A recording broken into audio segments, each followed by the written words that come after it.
Here we go. Welcome back to Dad version 2.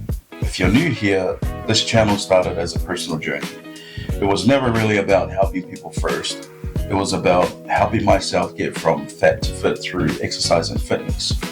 And along the way, the hope was that people might watch, relate, and maybe feel inspired through the process. But life threw me a curveball, a lower back injury that's been giving me constant pain, making it tough to keep up with physical workouts. So I've had to pivot. Instead of sitting still, I found new ways to stay active and keep this channel going. Now, I'm diving into discussions, reactions, and exploring topics that spark meaningful conversations. And today, we're diving into a debate that always gets people thinking: rugby versus American football. And before we get into it, let's be real. People usually argue this based on biased highlight clips or what looks tougher. Rugby fans say that no pads means it's more real. NFL fans say the side speed and collisions make football more intense. But straight away, that kind of thinking is too narrow. Because toughness isn't just one thing. It's not just who hits harder or who runs longer. It's a combination of physical demand, collision intensity, technical skill, and mental pressure all working together. So if we're going to compare these two properly, we need to look at the full picture, not just surface level observations. Now, rugby is continuous by nature. 2 40-minute halves, minimal stoppages, and players are constantly involved in both attack and defense. You're running, tackling, contesting rucks, resetting, and repeating that cycle under fatigue. On average, players cover around 6 to 7 kilometers per match, but it's not steady movement. It's repeated high-intensity efforts layered throughout the full 80 minutes. Now, American football, on the other hand, operates very differently. It's built around short, explosive plays, typically lasting 4 to 7 seconds, followed by pauses for strategy, substitution, and reset. Even though the game runs for about 3 hours, the actual live play time is 11 minutes. So already we're not comparing two versions of the same demand. We're comparing two completely different energy systems. Now, rugby emphasizes sustained output under fatigue, while football emphasizes short bursts of maximum power with recovery in between. Now, equipment plays a huge role. Rugby players wear minimal protection, which naturally enforces technical discipline and contact. Every tackle has to be controlled because there's no padding absorbing the consequences. In American football, however, players wear helmets and full padding. Now, that doesn't necessarily reduce intensity. It often increases it. When athletes feel protected, they tend to commit more aggressively, generating higher collision forces with less hesitation. When you look at the physical profiles, NFL linemen often range between 120 and 140 kilograms, moving at high speed over short distances. Rugby forwards are generally around 105 to 115 kilograms, but they engage in contact far more frequently throughout the match. So, rugby is repeated collisions over time, while football is fewer collisions, but each one is more explosive in nature. Injury data reflects that difference. Rugby tends to show higher injury rates per exposure, around 15.2 injuries per 1,000 player hours, compared to roughly 4.9 in American football. Concussions follow a similar trend. Rugby around 2.5 per 1,000, NFL around 1.0. Now, that doesn't necessarily mean that one is safe and one isn't. It just shows how repeated contact under fatigue accumulates risk over time in rugby.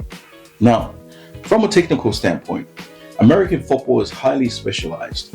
Each position has a defined role, with playbooks containing over 100 different structured plays. Execution is precise, and decision-making often happens within 2 to 3 seconds, especially for key positions like quarterback.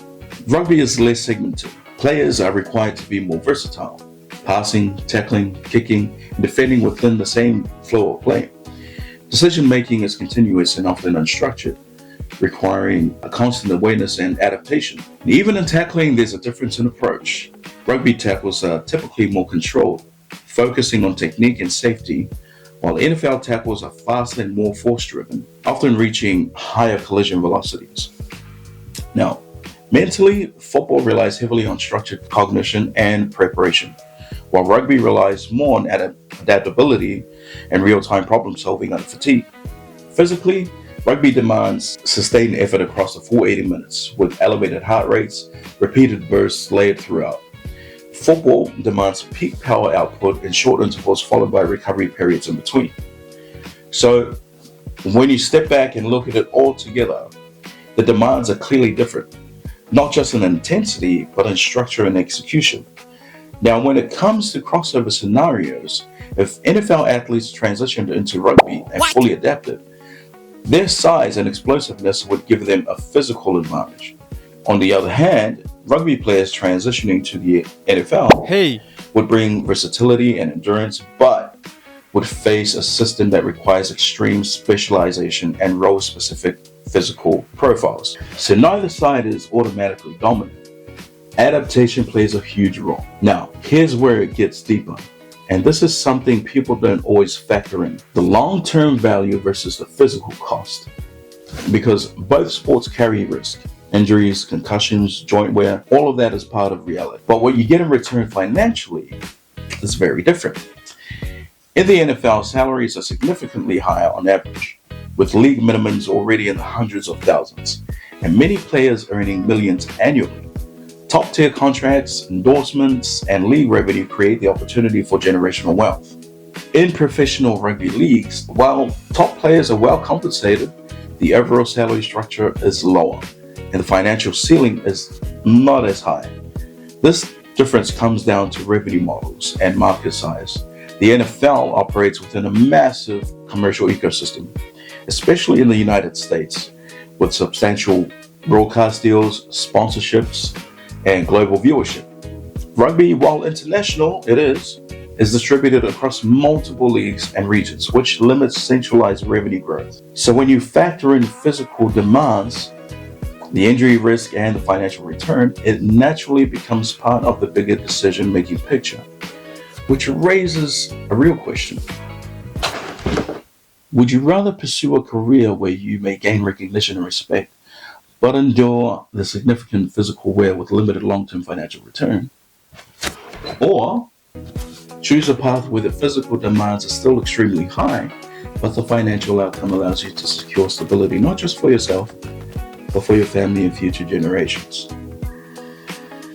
In that context, American football becomes a much more strategic choice for many athletes. Not because one sport is better than the other, but because the return on investment, both physically and financially, is structured very differently. And that's a part people often overlook when they talk about toughness.